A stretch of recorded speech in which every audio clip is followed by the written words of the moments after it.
Good morning. Good morning, everyone.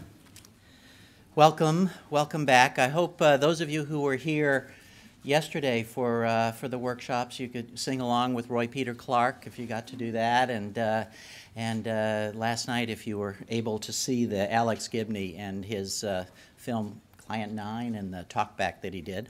So I hope you enjoyed that. Got us off to a good start, and those of you who are just arriving today, welcome. I think we have a full day ahead of us and a lot tomorrow morning, so we're looking forward to it. My name is Tom Fiedler. I'm the Dean of the College of Communication here at Boston University, a former journalist, 36 years, 34 of it at the Miami Herald, and I have some former colleagues who have been here. So I'm a passionate believer in literary journalism, narrative nonfiction. The study of it is it's really exciting where that's going. So I'm delighted to be a part of this conference. Let me give you just a couple of quick housekeeping things to think about here. First and foremost, I want to thank in advance all of the speakers who are here and who will participate, several of them that started yesterday, the keynoters that you're going to hear today and tomorrow. We have wrung them, I think, of every ounce of goodwill that they were willing to give. You'll see several of them doing several workshops, and this conference really wouldn't go without their help and support. So first and foremost, I want to thank them. Those of you who, yes, thank you, I appreciate that. And those of you who are inclined to tweet this, and I hope some of you are, on the back of your registration tag, we had the hashtag is BU Narrative. So if you have, again, if you have your smartphones with you or you're inclined to do that, what we hope to try to accomplish with this is we'll capture the tweets and apply Storify or something like that to it and see if we can't come out with something that resembles a narrative of this conference. And so we'll have a narrative of the narrative arc if the emerging media allows us to do something like that, which of course we'll share with everyone there. And third, we are recording this, and we're recording and videotaping all of the keynotes. And so I mention that only so that you don't stand up and say something that you'll regret, but which I'm sure you won't do, but also that when you get an opportunity to do the Q&A for the keynotes, wait until the microphone, which we'll have going around, wait until that gets to you so that we make sure that we capture the question as well as the answer, and our keynote speaker has said he will make sure he doesn't answer any question until you follow that rule. So that'll help us out. Appreciate that. I want to also make sure that I thank our co-sponsor on this, the Poynter Institute. Of course, Roy Peter Clark started that off yesterday, but their support has been very good. This is the third year that we have had the benefit of hosting this conference, or a conference in narrative nonfiction. And those of you who have been veterans of this field for many years know, and you probably started with the Neiman across the river when Neiman sponsored this conference for almost 10 years. And we were the beneficiaries when Neiman made the decision that it was going to move in another direction. We were offered the opportunity to take it on and seized it, which we were delighted to do for a lot of reasons. I think probably first and foremost, this kind of a conference about literary journalism, narrative nonfiction, is truly a great fit for us here at the College of Communication at Boston University. Our college is all about storytelling. As perhaps you saw last night with Alex Gibney, it includes storytelling across all platforms. But particularly, we have a journalism faculty that is really loaded with great practitioners of this particular art, and many of whom you'll see on panels. Hopefully, you'll meet others here. So we felt this was an opportunity for us to directly engage others in this and to celebrate that, and also You may know the history of this is one of our faculty members, we have a legacy in this area, was J. Anthony Lucas, Tony Lucas, the great writer, reporter for the New York Times, and his book, Common Ground, I think is regarded by many people as perhaps one of the classic works in what is narrative nonfiction, what is literary journalism. Common Ground, of course, was the story of the busing controversies here in Boston in the 1970s, but it was in a larger sense, it was the story about racial conflict in this country during that period. And Tony wrote that book while he was on our faculty here at BU in the College of Communication. So we feel a connection in that regard that we're proud of, and to have the opportunity to reconnect in that direction was terrific for us. So we seized it. And then, and perhaps most importantly, the first of these conferences actually started at BU modestly, but it was started by our then writer-in-residence and professor of journalism, Mark Kramer. Mark left BU, went to Neiman, took the conference there, and I think under his leadership the conference really grew into something that became a must-do for people who practiced in this field again, for most of the last decade. And we're fortunate that we have Mark back now as a writer-in-residence here on our faculty and the director of this particular conference. So that's been a benefit. Mark is the author of several books in this field himself, including the what again I think is salient here, Telling True Stories. So many of you may know that, but gets to the heart of it. So anyway, without further words from your sponsor, again, I want to welcome you. We really appreciate your coming. We certainly will welcome your feedback at the end, how we can make this even better and better as the years go forward. And with that, let me introduce Mark Kramer.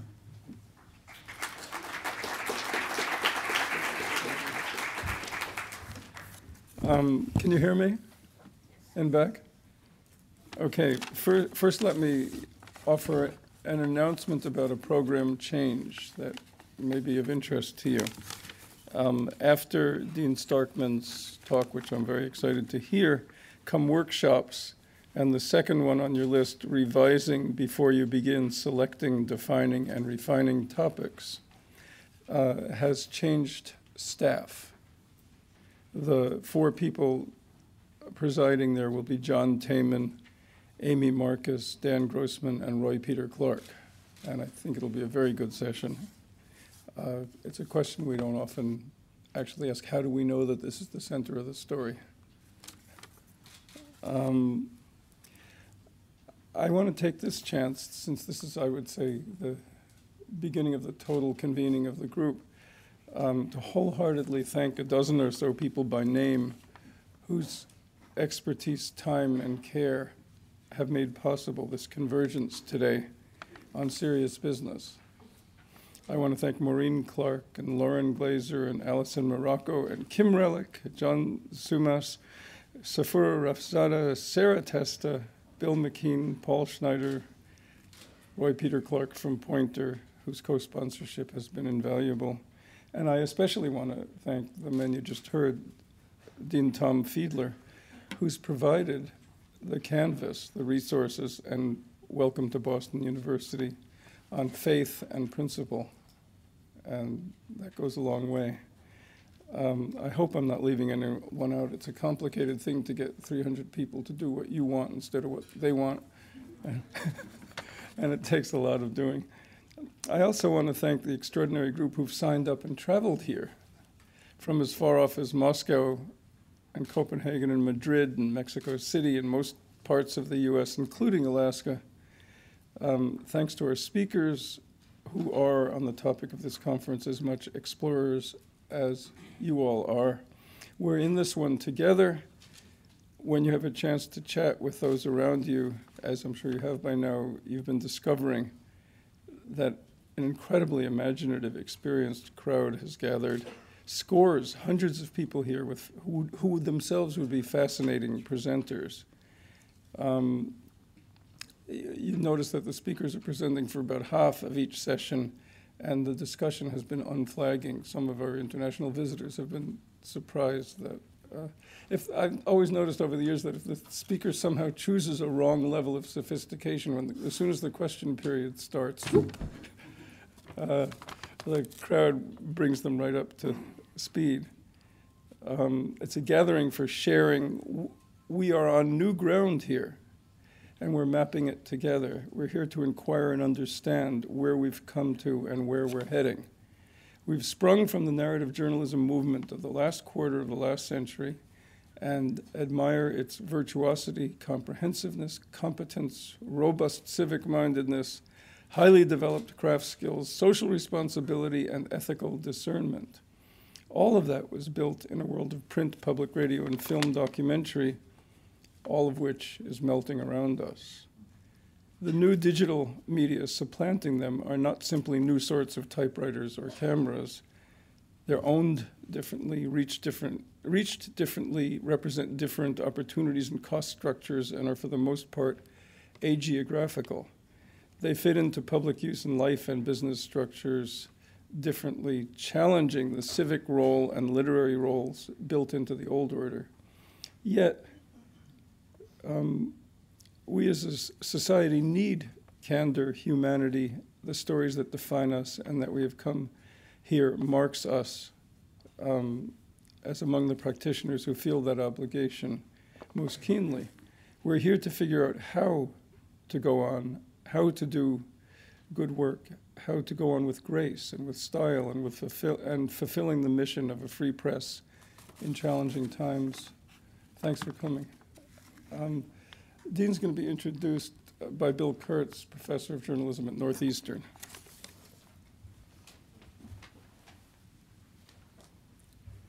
Hi. More importantly, I'm a longtime Mark Kramer narrative groupie. It's an honor to introduce Dean Starkman to the kind of audience that you'll find Pulitzer Prize winners jotting down tips from other speakers. Seems the better the reporter, the more willing they are to learn from others. Dean has covered crime and corruption, among many other topics, at the Anniston, Alaska Star, Washington Post, Wall Street Journal, Washington Monthly, and Providence Journal, where he was a member of a Pulitzer-winning investigative team that disclosed pervasive corruption in the Rhode Island court system. In the much-discussed article in the Columbia Journalism Review, he repeats S.S. McClure's mantra, "The story is the thing," and in a new media universe, he urges institutions to give reporters the time and space to do true public interest journalism. And for those of you who got up early and read your Globe this morning, front page, and if you, they were too modest to run it on the front page, but if you jump the story, you'll find that the Spotlight team, their investigative team, has triggered yet another investigation. Dean Starkman has written that there are only two kinds of reporters: those who go out and get the stories, those who talk about them. He'll talk, we'll listen, and then from one platform or another, we hope we'll do a job. Thanks very much.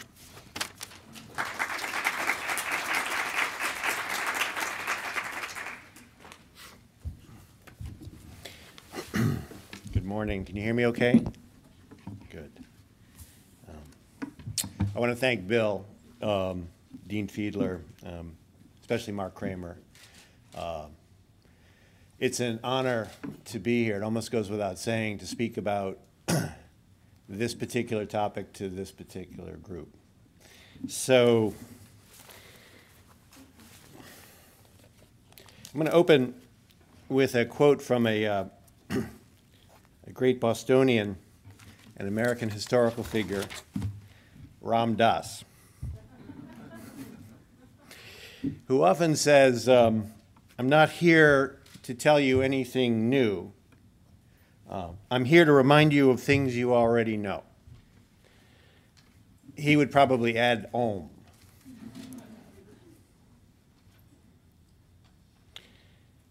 The reason I'm invited, I think, was because I'm perceived to have been engaged in the battle over the future of news with a new technological vanguard. And I'm now asked for a report from the front, find out how it's going. and what the prospects are for our side. It's not quite that way, but let's just start with that. Last fall, I wrote an essay called Confidence Game, The Limited Vision of the News Gurus. It was about the ideas of journalism academics, and it was concentrating on the work of Jeff Jarvis, Clay Shirky, and Jay Rosen. And I touched on a few others. I identified what I called the future of news consensus and argued mostly against it. The genesis of the article, the reason it came about, is that, like you probably, I was sort of unnerved by the collapse of the financial models that had supported long-form investigative and narrative journalism. Like you, I was spooked by the array of new technologies and communications tools that were replacing old distribution methods. And I was a bit intimidated by the sweeping pronouncements from journalism theorists, new ones, who seemed to connect to a technological culture with which I was quite unfamiliar. Like you, I listened to a discourse that seemed to consign old journalism forms and methods, and even old journalism values, to the dustbin of history. And it did so with a certain relish and certitude that, again, I also didn't quite get. As Clay Shirky wrote in Here Comes Everybody, a 2008 popularization of network theory, quote, "The hallmark of revolution is that the goals of the revolutionaries cannot be contained by the institutional structure of the existing society. As a result, either the revolutionaries are put down or some of those institutions are altered, replaced, or destroyed." As Jeff Jarvis wrote in a 2009 blog post, which was an imaginary address to a gathering of news executives, quote, "You blew it. So now for many of you, there isn't time. It's simply too late. The best thing some of you can do is to get out of the way and make room for the next generation of net natives who understand this new economy and society and care about news and will reinvent it, building what comes after you from the ground up. There's a huge opportunity here for them." I listened to all this and I thought, well, we certainly did fuck some things up, God knows. And I have to say, I listened to the discourse that was going on about journalism, sort of without me, by these new entrants, and I did learn a lot. I learned about the value of networks, the potential of something called peer production, about free content and sharing, about branding and entrepreneurism, about journalism as conversation, about horizontal communication, about iterative journalism, which is reporting on the fly and fixing mistakes along the way, and about the value of informality and spontaneity over hidebound formal style and narrative forms. And I thought, well, who can object to sharing? Who's against freedom and against things for free? Isn't horizontal better than top-down? One sounds democratic and the other sounds like a form of oppression. I kept listening. I have to say I was kind of suspicious about all the buzzwords that entered into the discourse and the catchphrases. Google Juice, Generation G, small is the new big, the mass market is dead, replaced by the mass of niches. These are all real. I couldn't also help but notice that a lot of the names of the new media startups all had the same kind of flavor.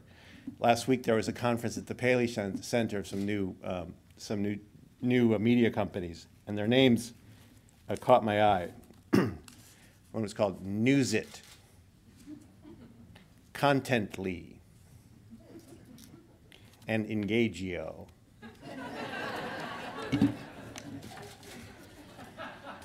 It's like you can't make it up.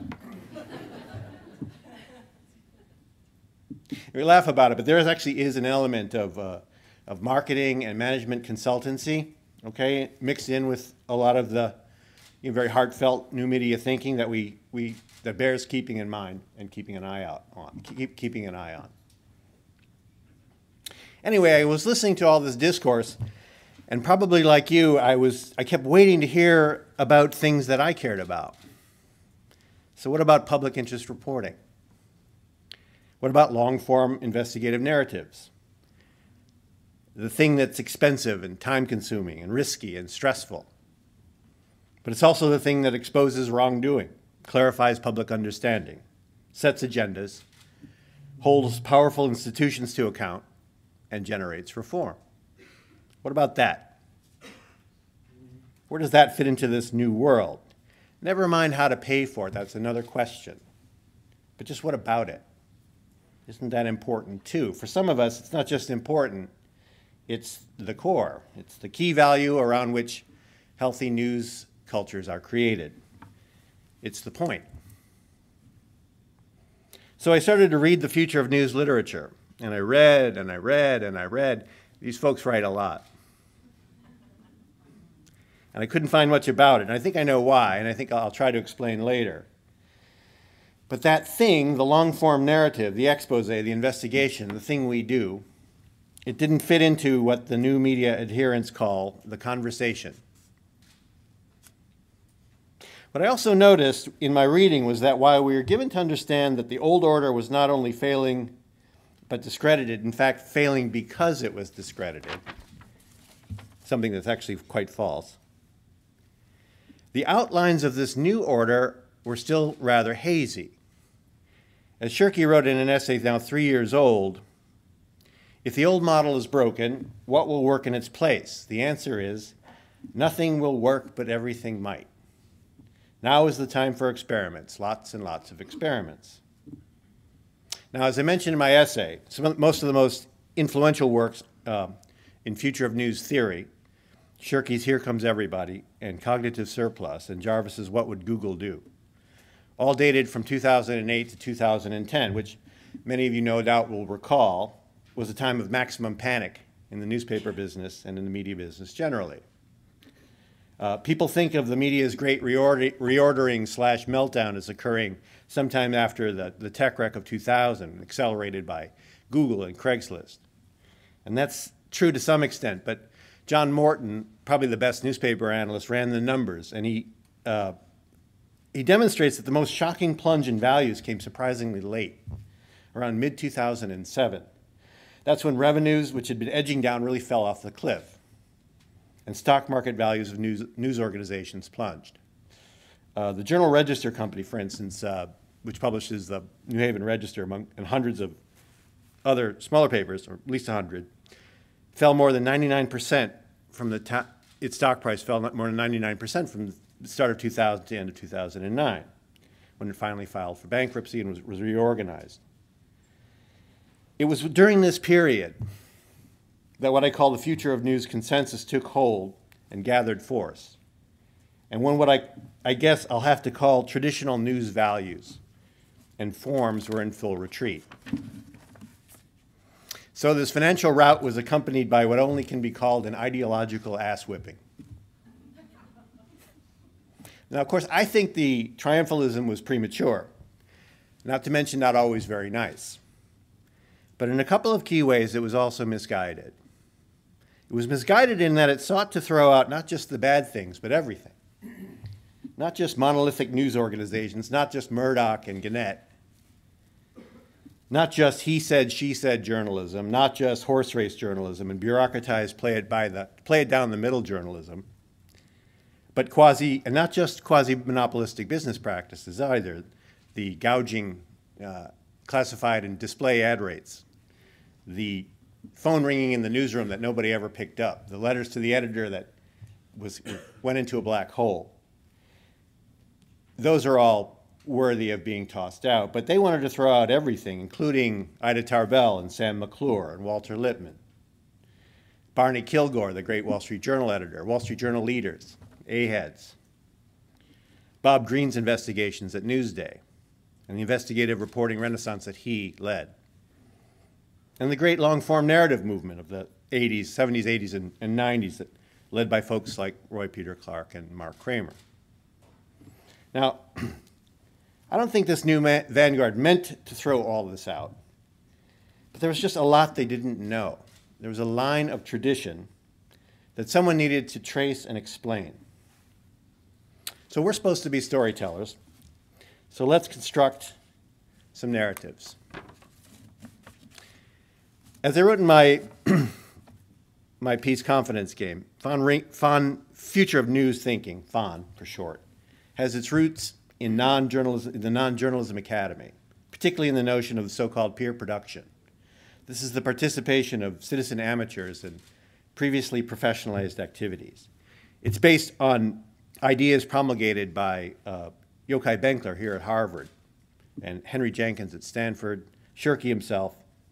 The theory holds that dramatically lowered costs of organizing, communicating, and sharing will upend many sectors of modern life, journalism very much included. Advocates of peer production, which is also known as social production, often point to such successful open source collaborations as the Linux operating system, Wikipedia, and the like as harbingers of a new networked future. Now, peer production itself is a subset of a larger body of thought about networks and society. It tends to view a wired society as fundamentally different, less hierarchical, more democratic, more collaborative, freer, even more authentic. Manuel Castells, an important peer production and networks theorist, he contends that technology will transform nothing less than, quote, the process of formation and exercise of power relationships. Or as Nicholas Negroponte of MIT has written, the internet is about to, quote, flatten organizations, globalize society, decentralize control, and help harmonize people.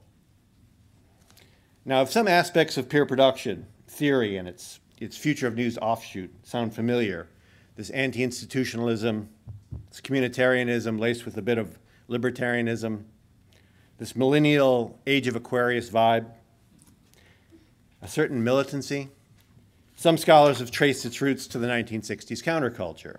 Fred Turner, a Stanford communications theorist, and a cautionary voice about the potential of peer production, chronicled the development of a network of 1960s idealists around Stuart Brand, the visionary founder of both the Whole Earth Catalog, this iconic communitarian manual many of us remember, in 1968, and then Wired, the new economy era magazine that's still the digital Bible in 1993. These new communards, as Turner called them, drew from California's defense-centered research culture, as well as the counterculture, to become the vanguard of a digital revolution that helped transform the very idea of the computer from a symbol of bureaucracy and control to one of personal and social liberation. Turner has this great anecdote from the Berkeley free speech movement in the 1960s, where students are demonstrating in a circle, and around each of their necks is a cardboard card on a string. It turns out it was a computer card, a punch card. And the idea being that the computer was, at that point, was still thought of as a tool of oppression. Brand sort of transformed that. Clearly, as I've written, there's a culture gap between peer production advocates and professional journalism. It seems safe to say. Where professional journalists might think of the glories of Watergate, peer production adherents would think pre-Iraq war coverage. Where establishment journalism might fondly recall Wall Street Journal leaders and great regional exposés at the Philadelphia Inquirer and the Miami Herald, future of news adherents think pre-financial crisis Wall Street coverage and Gannett. In this, they have a point. What's more, they've had to face down some predictably defensive and mule-headed responses from segments of the old guard. And the more I read, the more I came to understand that some of the euphoria we heard. In some circles, the collapse of old media was a disaster, but you could begin to understand where they were coming from. I came across some old media criticism and journalism scholarship from the 80s and 90s. And it was striking to remember that so many of the concerns about these critics was about monolithic media concentration. The idea that the power of the press, this cornerstone of democracy, had been consolidated into the hands of a very few, and not only always particularly public-spirited hands. Ben Begdickian, a former and a fellow Providence Journal alum, wrote The Media Monopoly in 1983, and in 1989 I noticed he updated it with a piece called The Lords of the Global Village. He asserted that things had only gotten worse. His targets were people like Murdoch, Robert Maxwell at the time, Time Inc., and the like. Now, James Carey, I don't know how many people know of him, but he was actually a very nimble and interesting scholar at Columbia, a cultural critic and media scholar. And he wrote before the mainstreaming of the internet, but he argued for what he called a journalism of conversation. He made a compelling argument as a sort of connective tissue of democracy. He bridled at a press that he perceived talked at its readers and not with them. In this 1991 essay, he wrote, quote, "Republics require conversation, often cacophonious conversation, for they should be noisy places. That conversation has to be informed, of course, and the press has a role in supplying that information. But the kind of information required can only be generated by public conversation. There's simply no substitute for it.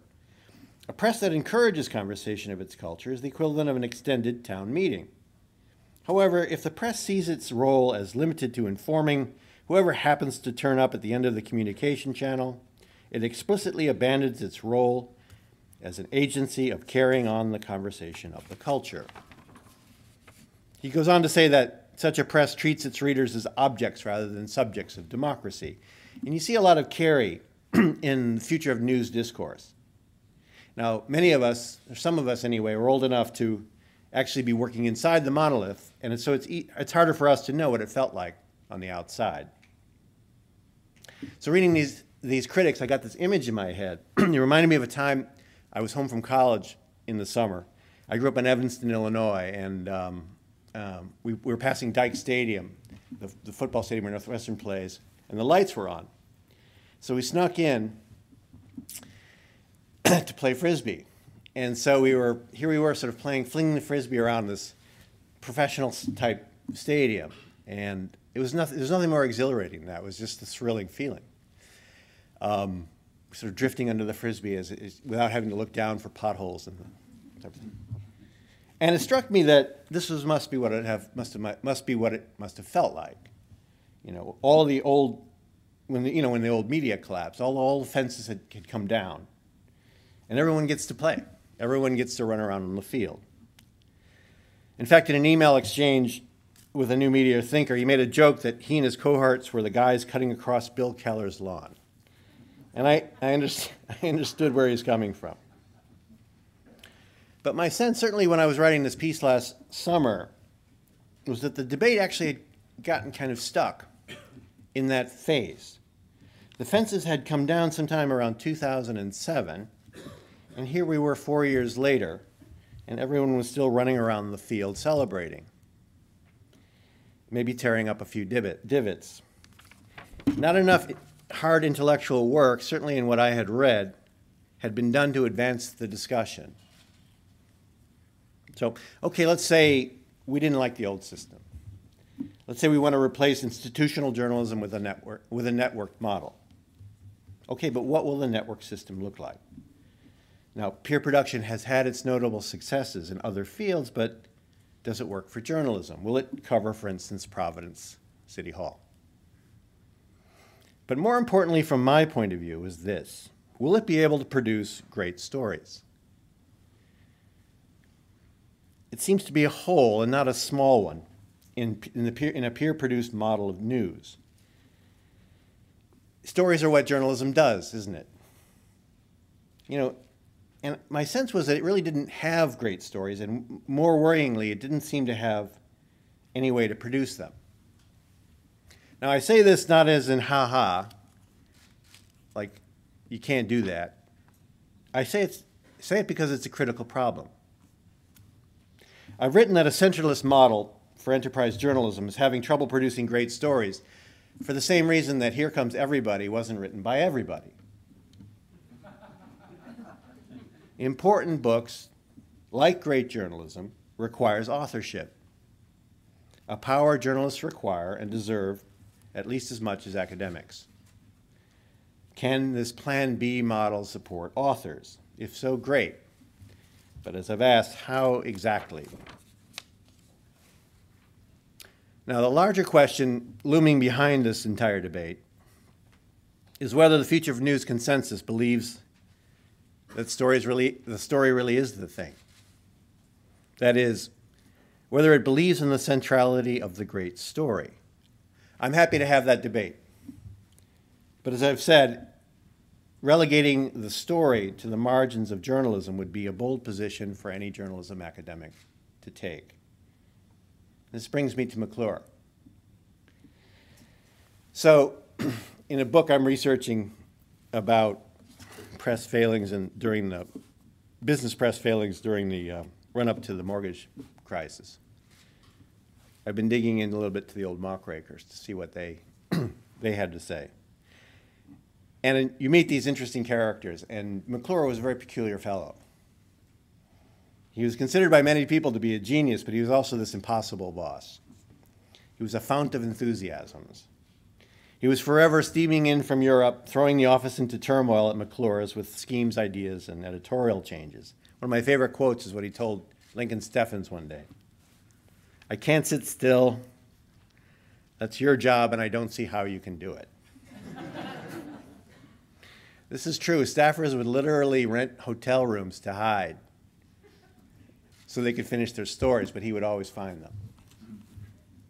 He was the son of an Irish shipyard worker and his wife, and he was brought to the U.S. as a child after his father was killed in a work accident. He was raised amid severe privation in rural Indiana, and he grew into a very high-strung, impulsive boy. He ran away dozens and dozens of times, his biography says. He worked his way through Knox College in Galesburg, which is one of these important centers founded by abolitionists. It became a center for social reformers. And as a college order, he made this declaration once that's about the abolitionist movement that's very revealing of his particular character. Quote, he said, "It was when they believed in what seemed impossible that the abolitionists did the most good, that they created the sentiment that finally did accomplish the impossible."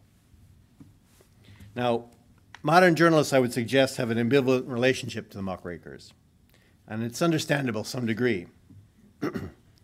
They were moralistic. They were very religious people. They're part of the religious left, you could say. They wrote in this really very different styles, actually, but often very high-flown, this high dudgeon. We remember them, inaccurately, I should add, as intemperate hotheads. A very interesting English literature scholar at Vanderbilt, Cecilia Tichy, wrote, "Say the word muckraker and the listener's mind shuts as quickly as it opens. For muckraking suffers from both too much and too little familiarity. The term floats freely in the popular culture, but the texts themselves lack literary prestige no matter how skilled their practitioners." But there's a reason why, despite our own ambivalence and their strangeness, the Muckrakers are considered foundational figures in American journalism. In my coming book, it's going to be called The Watchdog That Didn't Bark. I'm going to argue that the Muckrakers, at least in their earlier, purer incarnation around McClure's, bestowed on us great gifts, qualities that still guide us, and I have to say still challenge us today. See, these are the values we have to hold on to and insist upon in the cultural debate, in this news, future of news debate. It's this image that Roy Peter Clark came up with in a comment on one of my posts. It's the circus tent that we have to keep holding up in the windstorm. The first quality I want to point to of the Muckrakers, and particularly McClure's, is what I call a certain journalistic purity. The Muckrakers literally stumbled upon their subject, institutionalized corruption, while searching for great stories. It was not, as some would believe, the other way around. Most Muckrakers' early careers were not political, not even particularly journalistic. Now, McClure's first job was at a bicycling magazine, The Wheelman. He left to form a literary syndicate, signing up editors and assembling a stable of writers to write fiction and poems for them.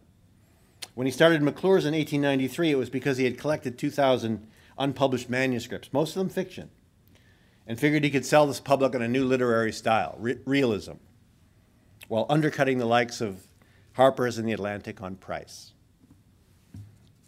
At its start, McClure's pages were filled with fiction.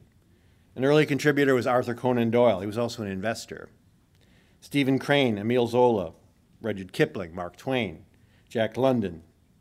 Willa Cather was a contributor. She also helped write McClure's autobiography. His original vision was eclectic, to say the least. He wrote to a friend, "I will have history, politics, finance, invention, education, health, science, et cetera," he said. Treated, say, one topic a month by great thinkers. An historian called its editorial direction confused. As I noted, McClure considers himself a storyteller first. And I'll tell you why this is important in a second. The story is the thing. He repeated that almost as a mantra. When he wrote in 1906, after McClure's was already this national sensation. I mean, it's hard to imagine how popular this magazine was after the muckraking pieces appeared. He wrote, "When Mr. Steffens, Mr. Baker, Ray Stannard Baker, Miss Tarbell write, they must never be conscious of anything else while writing other than telling an absorbing story. The story is the thing." His partner, John Phillips, told Baker, "I take it you will make your articles compact with incident and fact. Your strong point is in making things alive, human, with stories of individuals." McClure's articles were closely edited. They were read, many of them were read 30 times, often by the entire staff. Harold Wilson, a great historian of the Muckrakers, wrote, "The McClure articles imitated the short story with quickly initiated action and a climax. But the most weighty criterion with McClure was that the story be readable, that it be as interesting and exciting on its second or third reading as on the first. But more, like all great Victorian literature, the article needed a moral, but the ethical element was presented unconsciously." Now, what these writers understood instinctively, but very consciously, they thought quite a bit. These were really smart people. They thought really quite a bit about what they were doing and why they were doing it, how they were doing it. But they understood that the story was an effective, perhaps the most effective way to explain complex problems to a mass audience. Complex problems like industrial consolidation in their time, financialization in our time. Rather than being a top-down form of communication, it was a great democratizer of information. It was a tool of empowerment, and they knew that, and so did the readers.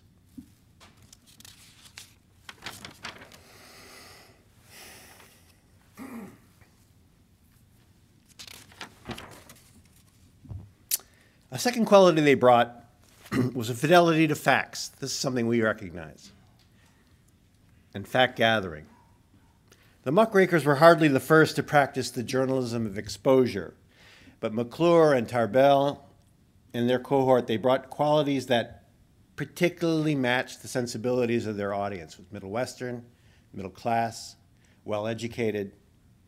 They were very religious people, the readers, but they were also enthralled with new advances in science, and particularly social sciences, and particularly sociology that was just emerging. This audience demanded not polemics, but facts. McClure was known as a stickler for facts. As historians Arthur and Lyda Weinberg wrote, "Where Joseph Pulitzer or William Randolph Hearst went in for sensationalism and scandal-mongering, McClure wanted to analyze complex issues and explore them with scientific precision." One of the main reasons Tarbell picked Standard Oil as a target, there's a whole bunch of reasons, but one of the main reasons was that so much documentation about it had been accumulated over the years. That company had been investigated for 30 years by Congress, by state legislatures in Ohio, Pennsylvania, and New York. I mean, there was trial transcript testimony, including from Rockefeller himself. It was a fact-rich environment. That's why they went for it. The third quality about the Muckrakers I want to emphasize was their something sometimes lacking today in our media, mainstream media, as we say, was what I call their towering journalistic ambition.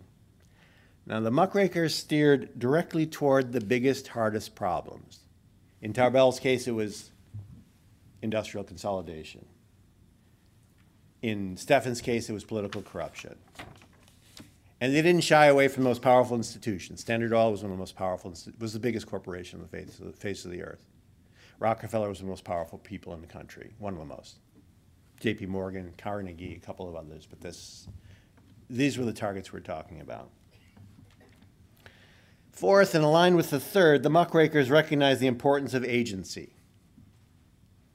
Moralists that they were, they understood that great economic events, like great financial events, are not natural phenomena, things that just happen. But instead, they're the result of decisions made by individuals, people. And that powerful individuals, quite naturally, had more influence than those with less power. Muckraking at its best was an early and effective attempt to hold powerful people and institutions to account.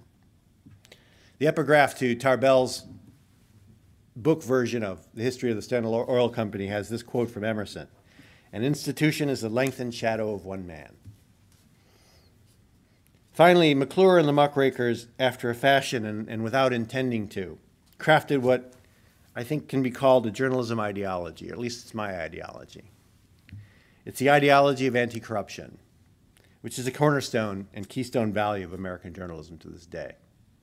McClure himself might call it anti-lawlessness.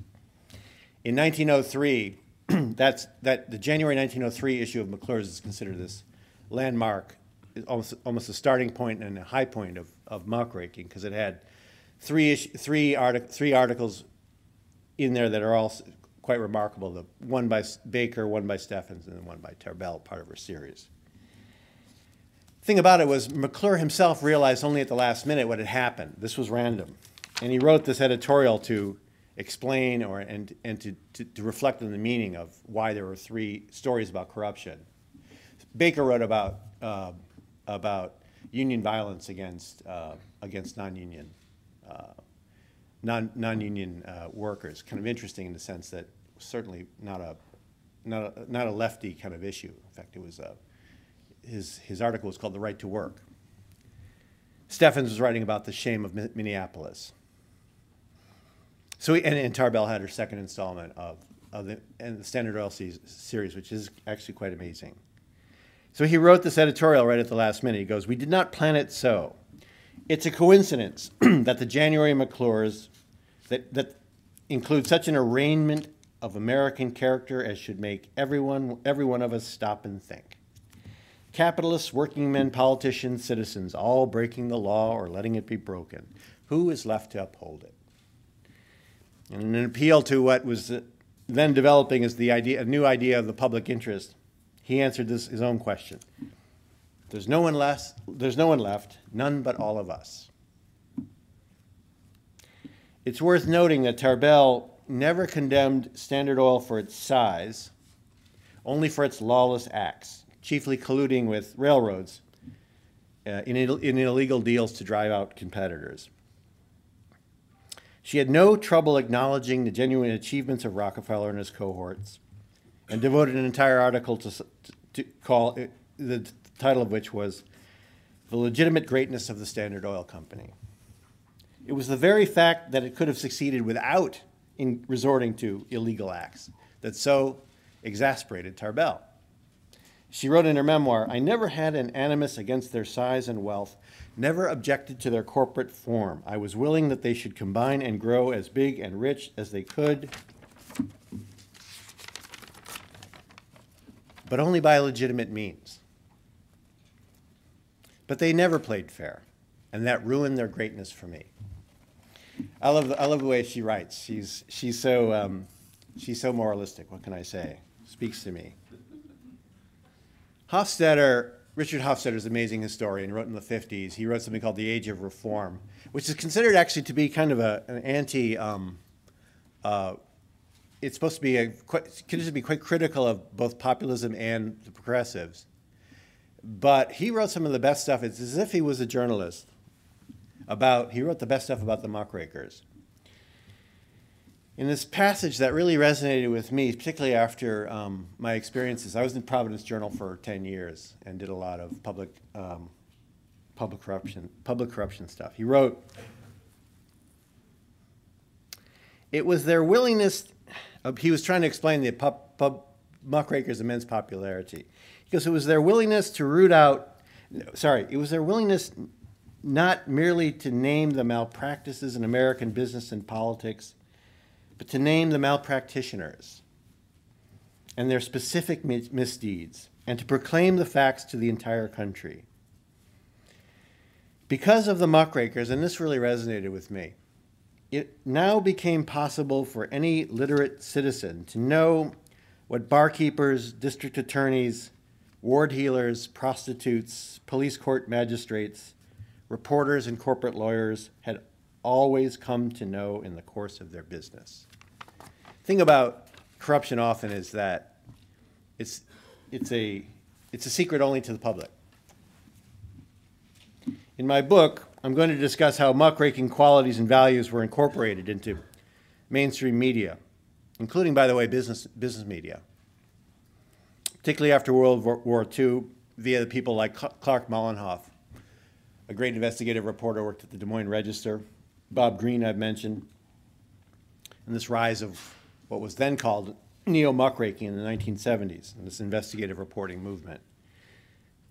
In the 1970s, muckrakers even got their own trade group, investigative reporters and editors. I'm going to argue in my book, by the way, that many of these principles were abandoned during the mortgage era. In Confidence Game, I asserted that as journalists from Tarbell to the people in this room have demonstrated, the long-form narrative is journalism at its most subversive. I think most people in this room know what I'm talking about. But as a reminder, I'm going to read 5 paragraphs of one of my favorite stories. I'll identify it later. Dateline, Oakland. On the eve of the 1986 leveraged buyout of Safeway Stores, Inc., the board of directors sat down to a last supper. Peter McGowan, the boyish-looking chairman and chief executive of the world's largest supermarket chain, rose to offer a toast to the deal that had fended off a hostile takeover by the corporate raiders Herbert and Robert Haft. Quote, through your efforts, a true disaster was averted, the 44-year-old Mr. McGowan told the other directors. By selling the publicly held company to a group headed by the buyout specialists Kohlberg, Kravis, and Roberts, and members of Safeway management, quote, you have literally saved thousands of jobs in our workforce, Mr. McGowan said. All of us, customers, employees, shareholders, have a great deal to be thankful for. Nearly 4 years later, Mr. McGowan and the KKR Group can indeed count their blessings when they borrowed heavily to buy Safeway from the shareholders. Last month they sold, while they borrowed heavily, last month they sold 10% of the company, but none of their own shares, back to the public at a price that values their own collective stake at more than $800 million, more than 4 times their cash investment. Employees, on the other hand, have considerably less reason to celebrate. Mr. McGowan's toast notwithstanding, 63,000 managers and workers were cut loose from Safeway through store sales or layoffs. While the majority were reemployed by their new store owners, this was largely at lower wages, and many thousands of Safeway people wound up either unemployed or forced into the part-time workforce. A survey of former Safeway employees in Dallas found that nearly 60% still hadn't found full-time employment more than a year after the layoff. James White, a Safeway trucker for nearly 30 years in Dallas, was among the 60%. In 1988, he marked the 1-year anniversary of his last shift at Safeway this way. First, he told his wife he loved her. Then he locked the bathroom door, loaded his .22 caliber hunting rifle, and blew his brains out. The date of the story was May 16, 1990. The publication is the Wall Street Journal. The author of the story, it may surprise some of you to know, was Susan Faludi. It won the Pulitzer for National Reporting in 1991. This is an example of reporting a complex subject, the leverage buyout, to a mass audience. And I'll tell you, if you read that story, it only gains power through the 7,700 words. Similarly, if you wanted to learn about the true nature of Citigroup in 2003, for instance, the fact that it was built basically on a subprime foundation, you could have read Mike Hudson's story, a 10,000-word epic called Banking on Misery, which ran in the teeny Southern Exposure magazine in 2003 and won a Polk Award in 2004. Unfortunately, it was a small magazine and few people read it. Everyone here probably could name their own stories and then multiply them by 1,000.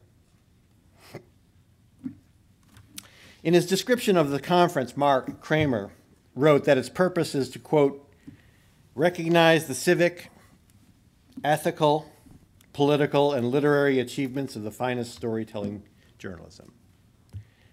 He continues, this conference is about our new genre, still in progress, about understanding its heritage, integrity, power, and the craft skills that make it work.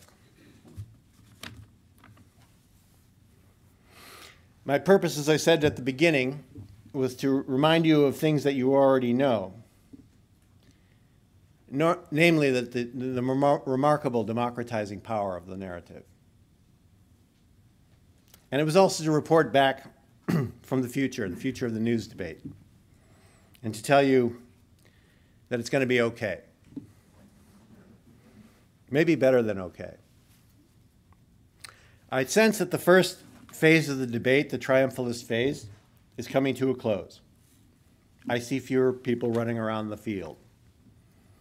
On our side, on the other side, I should say, the panic time is over. Now, we still have a few issues to work out. One is which model for journalism is really the more democratic? Is it professional reporting on behalf of the many? And I should add, benefiting from all the new digital connections? Or is it network citizens providing information to each other? I'd say the latter is more democratic within the network, but the former is by definition intended for the broader audience. If you think of my model as top-down communication, then it's elitist. But if you think of it as a division of labor, then it's not. Another issue to be worked out, I sense, is the degree to which activism and journalism can be blended. Networks are built for mobilization, and some folks from technology backgrounds have interesting and very valid ideas about combining exposure and reform. As an email correspondent wrote me recently, I do think it's important not to confuse means and ends when we discuss the core of the subject. He wrote, holding power to account is a means, not an end. Now, that's just a discussion we'll just have to think about.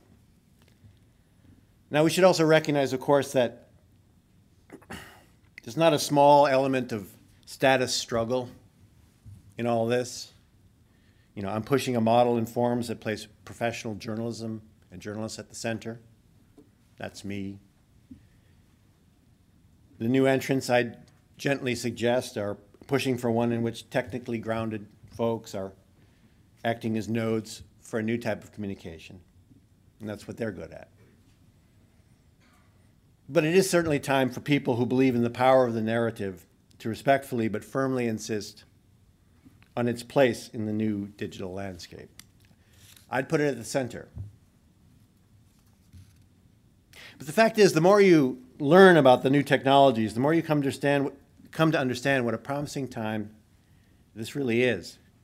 The struggle for primacy between technologists and professional writers is normal and good. But eventually it's going to have to come to an end. And I'm sorry to end on almost sorry to end on an ecumenical note, but the two cultures really have to come together. There's too much important work to be done, and really amazing potential for journalism now, with the long-form narrative playing an indispensable and even central role. Thanks for listening. So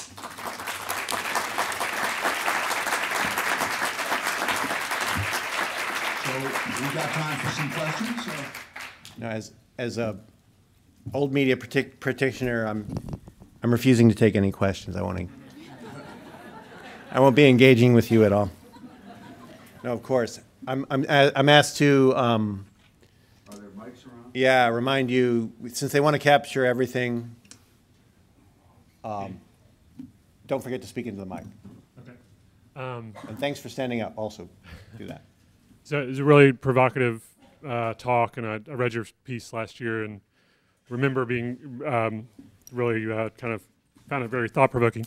One thing I don't think you touched on, at least in your talk today, was, where does this leave, from a practical standpoint, individual journalists? I think there's a lot of enthusiasm among professional journalists, maybe some people in this room, for the future of news from a practical standpoint, if not a theoretical standpoint. Right. Because it promises, or it seems to promise, to open up a lot of opportunities for people who no longer are able to kind of operate within the institutional structure, Right. or who maybe feel like the institutional structure really failed journalists. The business model Right. failed individual journalists. And I just wonder if you could talk about that a little bit. Where do you think that, fits in for people who are really just trying to practice their craft or their livelihood, however they can do it? Understood. And I think it's a great question. Thank you. So yeah, what about the prospects for people working outside institutions?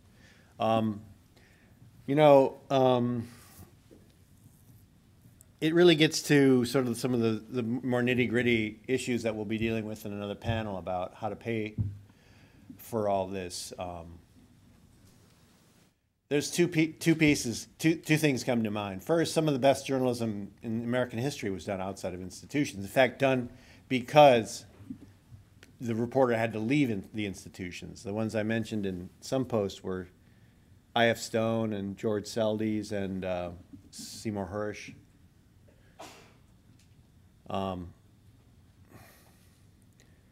But to me, I mean, it's just really hard enough to be a reporter without having to worry about all these business issues. I mean, ideally, you want to be, insulated and protected. You want somebody selling ads for you. You want somebody negotiating with the health insurance company. You want all that ridiculous bureaucracy and infrastructure just to clear some space for you.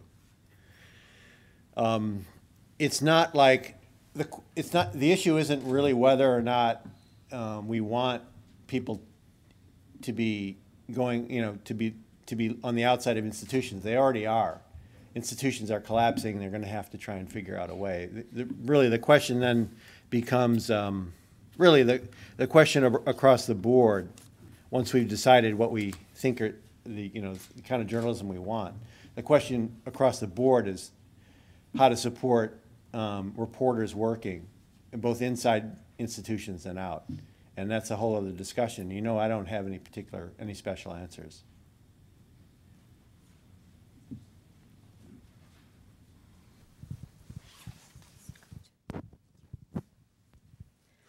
Hi, so I'm a young person, so I think I come at the future of news question a little differently. But I was wondering about the future of talent, I guess. No one's really hiring now, or very few people are hiring now. And even journalists that are in the middle are getting cut out in shifts and that kind of thing. Right. So I'm wondering about if in 20 years there'll be kind of a talent crisis if people aren't being trained like they should be. And then I think, well, there's all these interns around all the time. Right. Which I know from personal experience, which is even a scarier thought, I think, because to be an intern, it's almost always unpaid. Right. And to be able to have unpaid internship, you either need a certain amount of privilege, which would threaten the diversity of the newsroom, or you need to work at an internship and have a full-time job, pretty much to support yourself, which most people don't want to do. So that's why the best and the brightest are going to the financial sectors, I think. You mean financial news or just Wall Street? To Wall Street. And so that's a question for you or for anyone. It's a disaster because I was I'm often approached by people who say, do you know any business reporters we can hire? And I was talking to a guy who said, you know, we used to hire, I was talking to a guy at the New York Times, we used to hire people at the regional papers, Charlotte and Miami and Philadelphia, and those are sort of also hollowed out. So there is this, and I would love to engage in a discussion about how great the old system really was, and I know, having lived through it, it had plenty of flaws, but it did have this sort of feeder system where people could disperse around the country and learn skills that, you know, reporters need to learn, and then you know, talent was sort of developed that way. The future of news theorists, you know, they do say that, you know, it's early and it's true. We don't know how it's going to all work out, but of course, you know, it's getting late, and we have to figure out how to, you know, support and keep employed young, talented journalists, because, you know, we're going to need them. And I work at Columbia, and I work inside the journalism school, and I have to tell you, this is a great cohort. You know, they're better than we were, really. Less cynical, heads sort of screwed on straight, even less careerist than we were. You know, it's very heartening to see, and it's crowded there. I mean, you can't. I mean, there's no. I mean, the place is bursting. This is the big issue. How do we support all this? You know, I think, as I argued in my piece, you know, we have to divorce our ideological preferences from economic reality. That's the first step. So, for instance, say you really like sharing and free content. I like it too, but, you know, we have to figure, you know, we don't want to be, but there's no, we have to stop being anti-paywalls, for instance, reflexively, based on some ideological criteria. You know, we have to start at least with you know, with at least the things that work on some level, and go from there.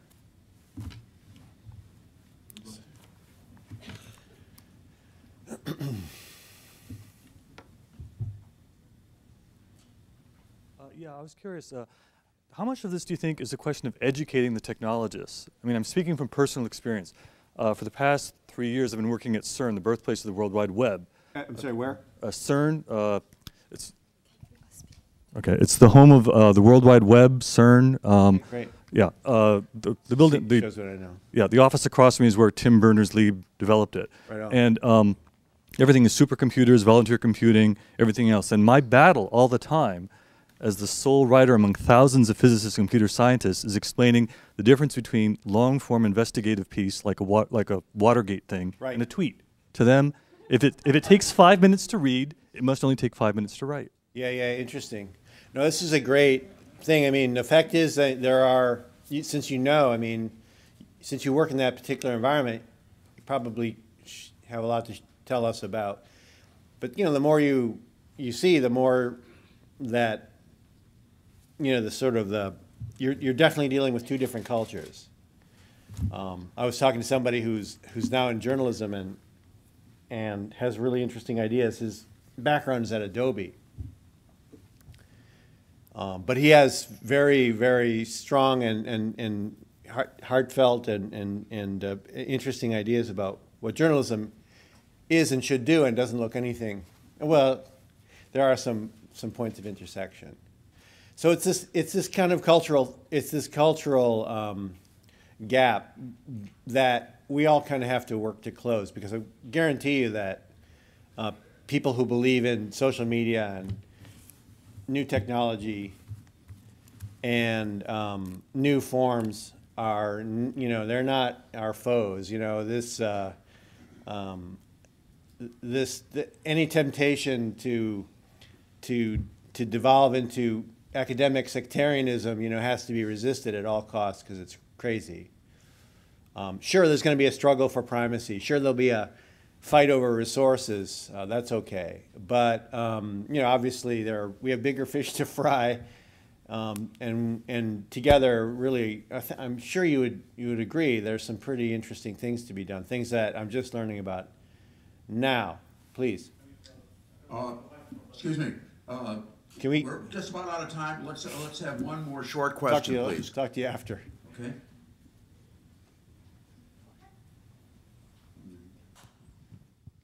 Hi, Dean. My name is Tyler Bridges. I'm a Nieman Fellow at Harvard. Oh, great. And I was very inspired by the things you're talking about because I read the autobiography of Lincoln Steffens, both, and I thought they were both volumes. I thought they were terrific. And I've done a lot of investigative reporting in my career, and you obviously sound like you've done great stuff. But I have to say that I read Clay Shirky's book this fall, and I was very inspired by it. And, Which one? Clay, Here Comes Everybody. Uh-huh. And about the changes and the disruption and the new opportunities.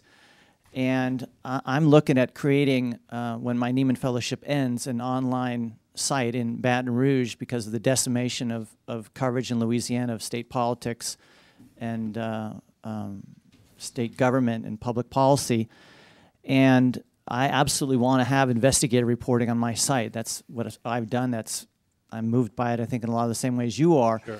But I have to say, when you were asked a couple of questions ago about the models, you know, you've inspired me and perhaps others about doing this sort of stuff, but I find it a little hollow that you don't have a good answer. Okay, how do we pay for this? Right. How do we make it work? Got to be my next article because, yeah, no, I think that's really what everyone. It's a fair question. I would say Shirky doesn't know either. I'm telling you. And, you know, but I will, damn it, come up with the answer. On that note, let's thank Dean for a great time. Thank you.